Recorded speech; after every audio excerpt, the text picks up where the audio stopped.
Tu vas nous parler de Pas mal. quel backlash aujourd'hui? Alors, pour commencer aujourd'hui, je voulais vous souhaiter la bienvenue dans, vous le reconnaissez, le monde merveilleux de J.K. Rowling. C'est Non affreux, c'est seulement génial. l'autrice d'Harry Potter tient régulièrement des propos transphobes, en particulier sur les réseaux sociaux, mais elle se lance désormais dans le financement à grande échelle de sa croisade réac. La milliardaire, oui, parce que faut le savoir, selon Forbes, sa fortune s'élève à 1,2 milliard de dollars. Alors, ok, c'est moins que notre star locale Bolloré avec ses 10,3 milliards, mais quand même, c'est déjà pas mal. La milliardaire, donc, a annoncé il y a peu sur X la création, pardon, du J.K. Rowling Women's Fund. Alors, à première vue, on se dit une fondation pour les femmes, c'est ok. Mais là, en réalité, il s'agit, comme l'explique le site que vous pouvez voir à l'écran, d'offrir, je cite, un soutien financier, juridique aux personnes et aux organisations qui luttent pour le maintien des droits des femmes fondés sur le sexe biologique dans le milieu du travail, la vie publique et les espaces féminins protégés. En clair, une véritable offensive contre les femmes trans dans les règles de l'art. Et en plus de ça, pour alimenter sa haine, elle pourra compter sur ce que va lui rapporter la nouvelle série Harry Potter. Vous en avez peut-être entendu parler ces derniers jours, qui est prévue pour l'année prochaine et dont elle sera la productrice exécutive. Bon, après, on peut pas dire qu'elle cache ses positions, on les connaît depuis un moment. Alors c'est vrai, elle fait partie de ces femmes cis qui, au lieu de s'en prendre au nœud du problème, à savoir le patriarcat évidemment et toutes ses déclinaisons, s'attaquent à une partie de leur sœur. L'écrivaine a par exemple déjà versé des fonds par le passé à For Women Scotland, une association TERF. Alors pour celles et ceux qui sont pas familiers de cet acronyme anglais, en français ça veut dire féministe radicale excluant les personnes trans. Donc au moins ça a le mérite d'être clair. Et cet assaut-là For Women Scotland, a été à l'origine d'un méga backlash ces dernières semaines au Royaume-Uni. C'est elle qui a lancé la procédure qui a abouti à 7 décisions de la Cour suprême. The unanimous decision of this court is that the terms woman and sex in the Equality Act 2010 refer to a biological woman and biological sex. Et après ça, on a pu les voir exulter, se réjouir de cette nouvelle discrimination en direct depuis la sortie du tribunal. Today, the judges have said what we always believed to be the case, that women are protected by their biological sex. Alors évidemment, contrairement à ce qu'elles prétendent, les droits des femmes cis n'en sortent pas grandis.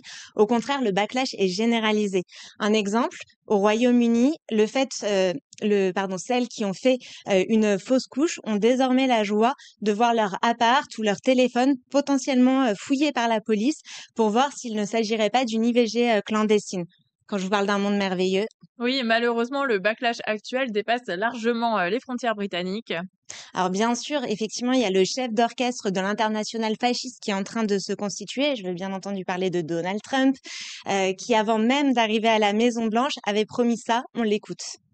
With the stroke of my pen on day one, we're going to stop the transgender lunacy. And I will sign executive orders to end child sexual mutilation, get transgender out of the military and out of our elementary schools and middle schools and high school. Under the Trump administration, it will be the official policy of the United States government that there are only two genders, male and female. Et alors, il l'a effectivement fait avec une série de décrets transphobes signés à peine investis. Alors évidemment, ils sont contestés en justice, mais bon, avec la Cour suprême aux États-Unis, on sait que ça va être quand même compliqué et que c'est une bataille qu'il va falloir mener très fort pour espérer gagner. Mais alors, il y a Trump, évidemment, mais il y a aussi la Hongrie de Viktor Orban, par exemple. Viktor Orban, vous savez, celui qui était aux côtés de Marine Le Pen pas plus tard qu'hier, invité pour célébrer dans le Loiret une grande messe de l'extrême droite européenne. Alors Viktor Orban, lui, dans son pays, il a fait adopter une loi en mars pour interdire la marche des fiertés et avant ça, en avril, un amendement pour graver dans le marbre de la Constitution qu'une personne est soit un homme, soit une femme. Et puis il y a encore la Pologne où vient d'être élu le président Karol Nawrocki qui, entre autres joyeusetés, est anti-LGBTQIA+, anti-mariage homosexuel et anti-avortement. On en passe évidemment, la liste est longue. D'ailleurs, cette liste des pays concernés n'est malheureusement pas exhaustive. D'ailleurs, même sans un chef d'État ouvertement d'extrême droite, on voit que ces idées progressent.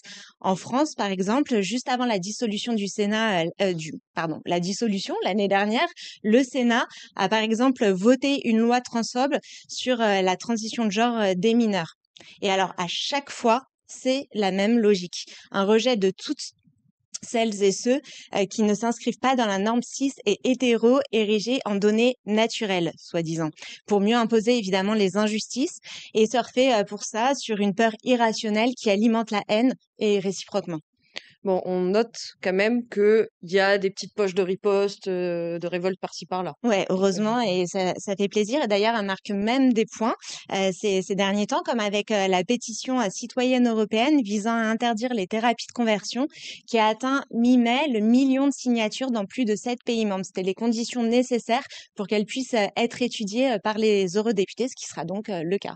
Et la manif pour tous en France, il n'y aurait pas des petits relents là en ce moment? Oui, alors évidemment, ces victoires-là cachent d'autres backlash, puisque c'est le cas évidemment avec Valérie Pécresse, la présidente LR de la région Île-de-France. Rappelez-vous, c'est celle qui, 10 ans après la loi sur le mariage pour toutes et tous, disait ça. On l'écoute.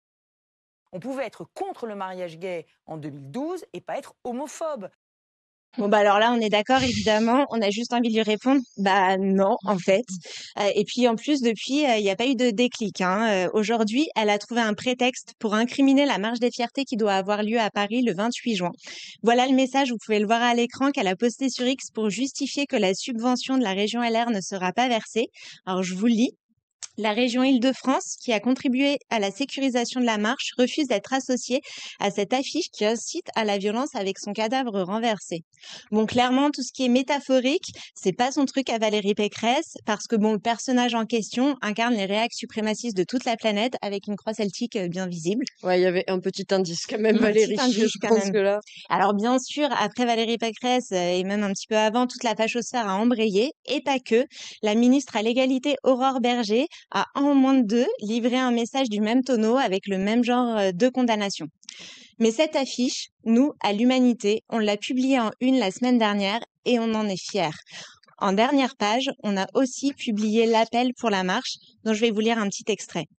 L'internationale réactionnaire s'organise contre les personnes LGBTQIA+, mais porte un programme politique rétrograde et mortifère pour toutes et tous.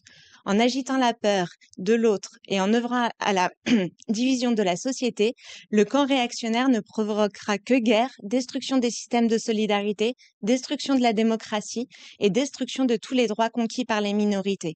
Alors le 28 juin, rendez-vous est pris, c'est dans la rue que ça se passe. Merci beaucoup, Julia.